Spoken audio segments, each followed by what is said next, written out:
Hey there everyone, and welcome back to my channel. If you're new here, welcome. My name is Royce. I'm a painter, sculptor, and a collector. Today's episode is going to focus all on the day-to-day life as an audio animatronics figure finisher. I get asked almost every week, at least, what is it like? What do I do? How do I get there? And I've gone into depth of how to actually become an audio animatronics figure finisher, Imagineer, Disney artist, whatever you want to be. I feel like that video will help you. So if you haven't watched it, I will link it below. But let's get started on today's video.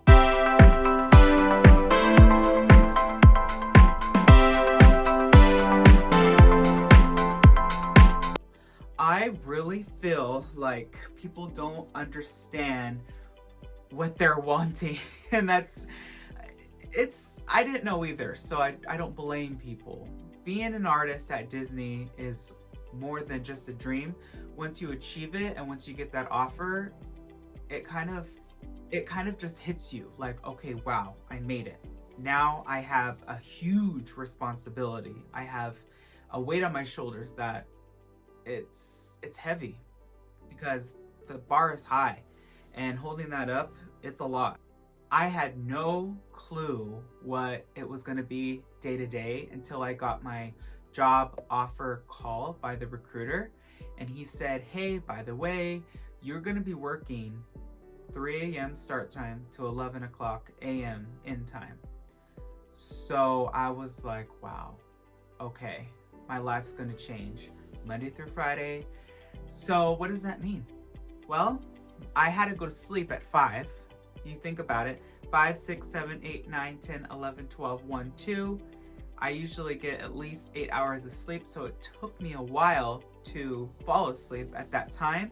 It probably took probably about 3 months to just get up and actually feel normal. And when I say normal, I don't think our bodies are meant to actually be up at night. I think we go with the sun and not the moon. It's just, I worked with people there that had worked for 20, 30 years, and they told me, Royce, you're never gonna get used to it.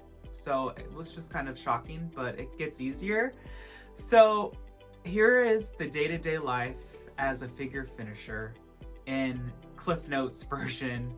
You wake up, and I woke up at 2 to get there at 3. So I would wake up, get dressed, drive to the park, and this is when it was a lot easier when the figure finishing role and the department in a whole was behind Toontown. Now things are moved off-site.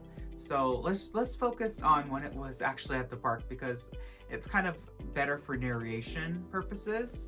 You get there and you clock in, and we were really honestly kind of bad. We would clock in and then we would go get coffee, but I don't think our manager, leads, nobody really blamed us because it was so early, and it's just one of those things where you can't function until you get coffee at that hour, even if you've been doing it for 15, 20, 30 years. So we would get coffee, and then we would look at the spreadsheet for the day, and there would be this giant bulletin board that would say, okay, what attraction needs work, what figures need work in that attraction, and we would disperse. So the painters would go out to different locations. Depending on what it was, we would either go in twos, we would go as a group, or we would all just go solo. And I have found that in that time, there was only like 3 or 4 golf carts for the entire animation team, and there was 5 painters at the least. So there would always be somebody that would hang out in the shop, mainly the lead, and then there would be those that would take, obviously if you're taking the cart all the way to Disney's California Adventure, that's too far to walk, so you get a cart. But say, okay, you're working on Lincoln, but I'm working in Fantasyland and there's not enough cars, you get the cart.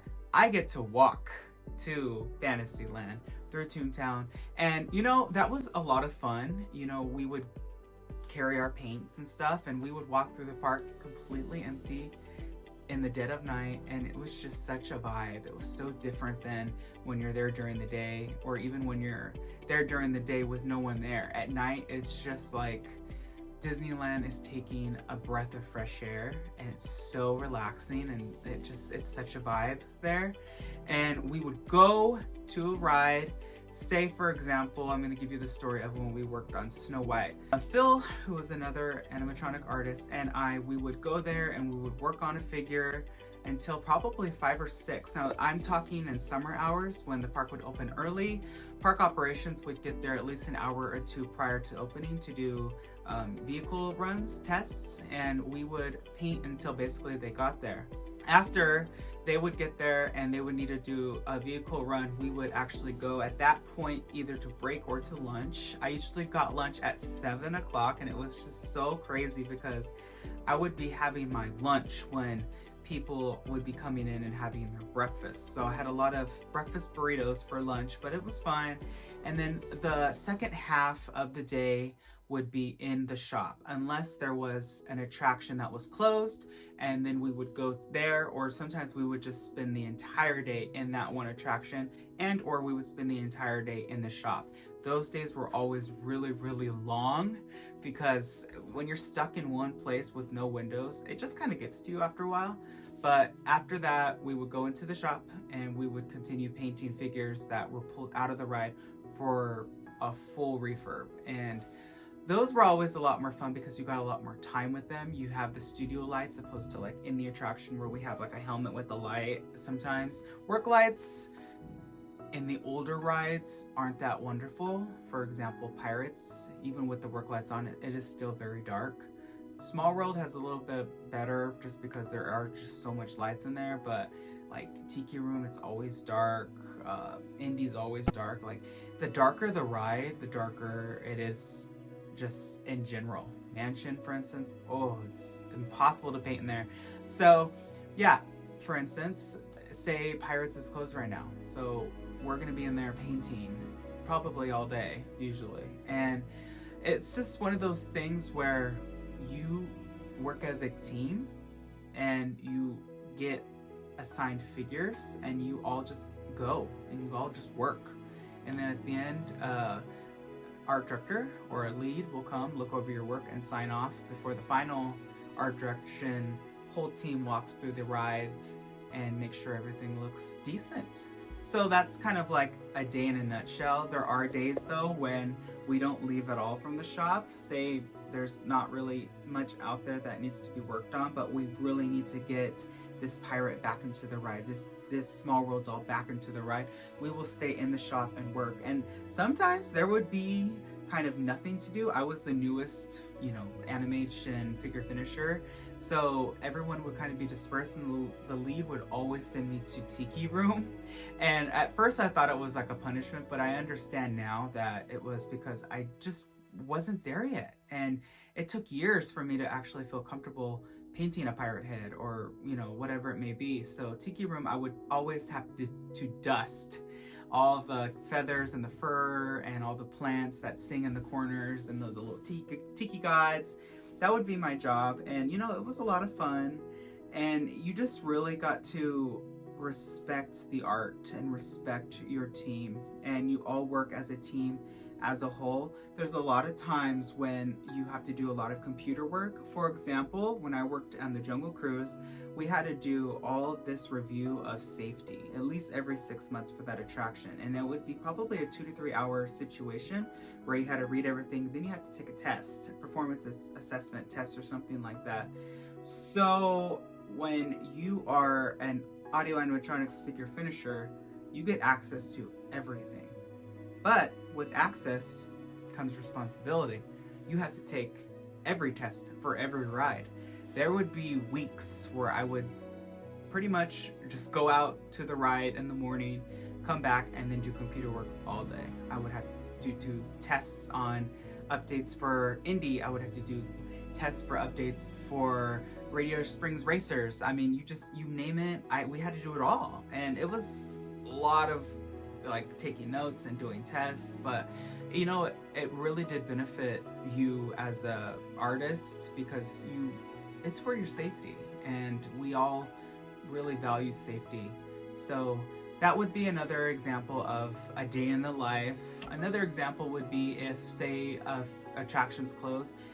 Jungle Cruise, for instance. The Jungle Cruise refurbs are always fun. They drain the water, and we're pretty much out there all day from the second we clock in, out there in the dark, to when we clock out, because that's just an attraction that there's so many figures, and not only there's so many figures, but they are so large. The elephant pool alone will take our entire team all week to repaint. I mean, it's just a lot of work, and that's just another example of working as a team.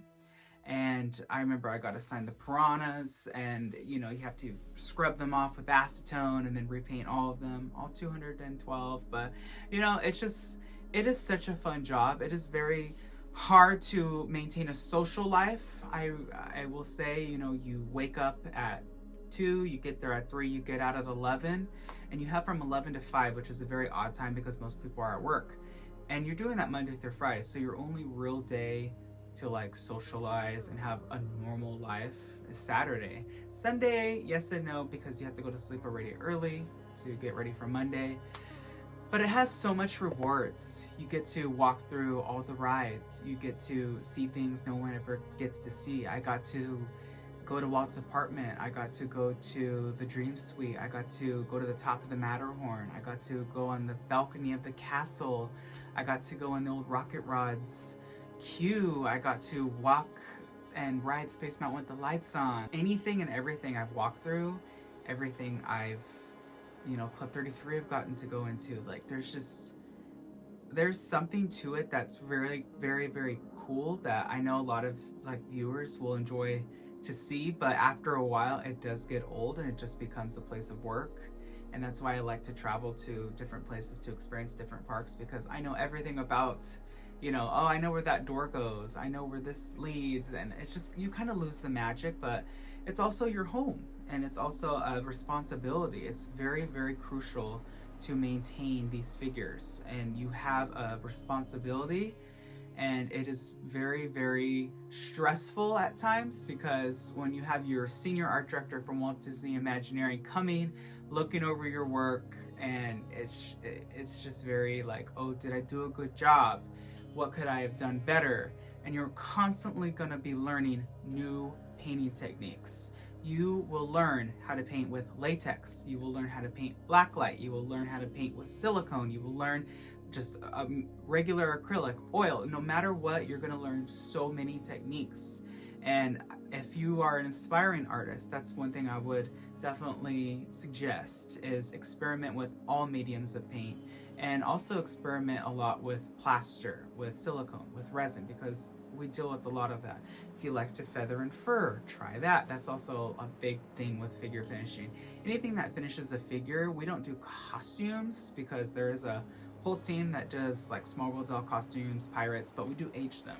I remember I aged a pirate's pants in the Mayor Duncan scene in Pirates, the one that shoots the girl that's saying, "Don't tell him, Carlos." I put a Hidden Mickey stain in his right knee, and it's still there today, so keep an eye out for that. So, you just never know what figure you're gonna get. Some of my favorite figures that I worked on are going to be definitely anything tiki. I love the tiki birds. I have a tiki bird coming up. I love pirates, Small World. There's a lot of figures in Splash that are a lot of fun to have worked on. And then the dark rides. There's just nothing like a dark ride figure. They're resin and they're blacklight and they're fun to paint. You have a lot of artistic liberty with, the brush strokes, because it doesn't have to be perfect, especially in Pinocchio. Just play around with painting sets if you want to be an animatronic artist, and don't be afraid to take criticism. I got a lot of that. You're going to be assigned a mentor when you eventually get there. My mentor was a firm believer in tough love, and it took me a long time to grasp that, but I'm glad that I was given the tough love, because it made me stronger with reviews and with art direction notes, because I knew more about, okay, it's not so much they don't like your work or that this isn't good enough. It's the bar is so high, and I will say that again and again in this video. Disney is the best of the best. Universal is given it competition, but as of now, it's just known for being magical and being perfect, and it's, you know, the best shows, the best whatever. So definitely practice, practice, practice if this is what you want to do. So that's my little bit of weekend motivation for you. I hope you all have a wonderful day. Do not forget to hit subscribe, and please ring that bell icon and hit that like button. That helps me out a lot. This is Royce signing off on this episode of Imagine with Royce. Always remember not only to follow your dreams, but to chase them.